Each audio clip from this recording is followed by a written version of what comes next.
Hello students, let's see this question.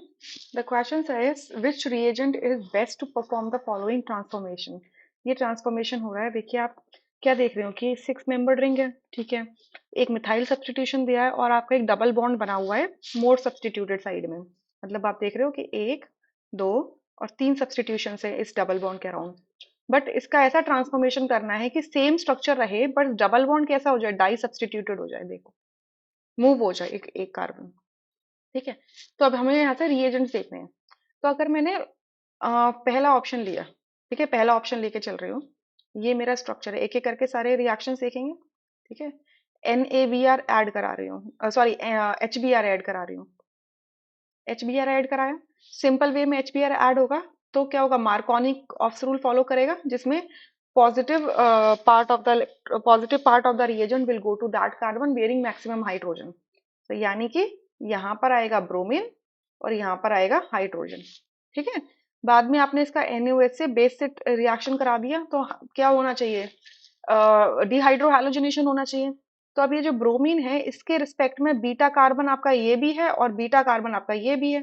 तो अगर यहाँ से डिहाइड्रोहालोजनेशन होने लगा तो क्या बनेगा आपका, यही एल्कीन पॉसिबल है। यानी कि ये ट्रांसफॉर्मेशन नहीं हो सकता विद दिस रिएजेंट, ठीक है। अब सेकंड में देख लेते हैं।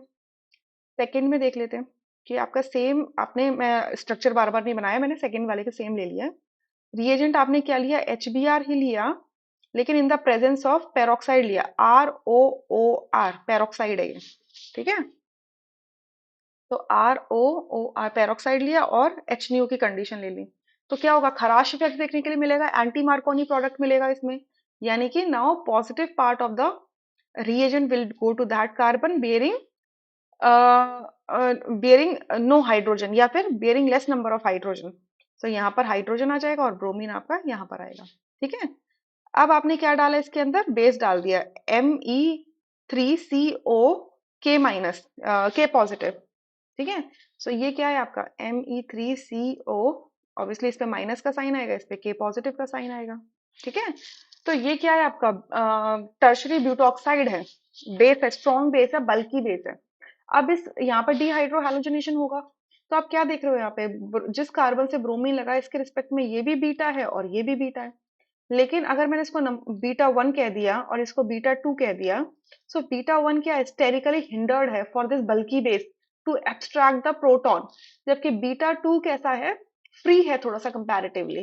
तो ये क्या बनाएगा, ये वाली एल्कीन बनाना प्रेफर करेगा इन कंपैरिजन टू दिस। तो ये ट्रांसफॉर्मेशन हो गया, यानी कि सेकंड रिएजेंट बिल्कुल करेक्ट है, ठीक है। थर्ड में देखते हैं एक बार, लिखा है BH3THF लिया है, NaOH लिया है एंड H2O2 लिया है। तो देखो BH3THF क्या कराएगा, हाइड्रोबोरेशन करा देगा एल्कीन की, इसकी हाइड्रोबोरेशन कराएगा। तो हाइड्रोबोरेशन यहाँ पर कैसे होगी, अब BH3 के अंदर जो इलेक्ट्रोफाइल वाला रोल प्ले करता है वो बोरॉन करता है। सो वही पहले तो एडिशन कैसे होगा बोरेन का, एंटी सॉरी मार्कोनी के हिसाब से होगा, यानी कि यहाँ पर लगेगा हाइड्राइड और यहाँ पर आपका बोरेन लग जाएगा, ठीक है। तो इस तरीके से 3 बार होंगे क्योंकि 3 रिप्लेसेबल हाइड्रोजन है। तो मैं इसको क्या कर दूं, अ, इसको इसको 1 मिनट ऐसे कर देती हूँ, इस पूरे को 3 बार कर देती हूँ, ठीक है। फिर आपने क्या किया, यहाँ से इसको ऑक्सीडेशन करा दिया, NaOH लिया H2O2 की प्रेजेंस में। तो H2O2 में से एक हाइड्रोजन को एब्स्ट्रैक्ट करेगा, NaOH बेस की तरह काम करेगा, एसिडिक प्रोटॉन रिलीज करेगा और बेसिकली फिर वो जाके अटैक करेगा एक न्यूक्लियोफाइल की तरह। तो बेसिकली अल्कोहल मिल जाता है यहाँ पर, आपको क्या मिल जाएगा यहाँ पर, जहां पर बोरॉन लगा है वहां पर हाइड्रोक्साइड आ जाएगा, तो अल्कोहल मिल गया आपको। तो ये इस रिएक्शन से तो आपका जा नहीं सकता आगे, ठीक है। यहाँ तो अल्कोहल पे स्टॉप हो गया। ये जो थर्ड रिएजेंट है ये तो बोरेशन ऑक्सीडेशन रिएक्शन हो रहा है, तो अल्कोहल बनाने के काम में आता है, यानी कि थर्ड नहीं हो सकता। फोर्थ में देखो इसमें क्या हुआ है, ब्रोमीन डाला है। ब्रोमीन डाला है तो ब्रोमीन क्या करेगा, ऐड होगा और विसिनल डाइब्रोमाइड बना लेगा, ऐसे यहाँ पे ब्रोमीन और ये ब्रोमीन, ठीक है।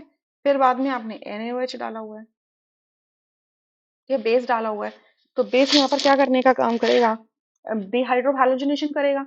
तो अगर इस 6 मेंबर्ड साइक्लोहेक्सेन को अगर मैं चेयर फॉर्म में लेके जाऊंगी तो जो डिहाइड्रोहालोजनेशन होगा तो आप देख रहे हो इस ब्रोमीन के लिए ये बीटा कार्बन का हाइड्रोजन जाएगा और इस ब्रोमीन के लिए ये बीटा कार्बन का हाइड्रोजन जाएगा। तो यहां से आपका क्या बनेगा, इस तरीके से बन जाएगा। ठीक है, यानी कि फोर्थ रिएजेंट भी करेक्ट नहीं है। So only second option is the correct answer. Rest are incorrect. I hope you understood this question really very well. Thank you.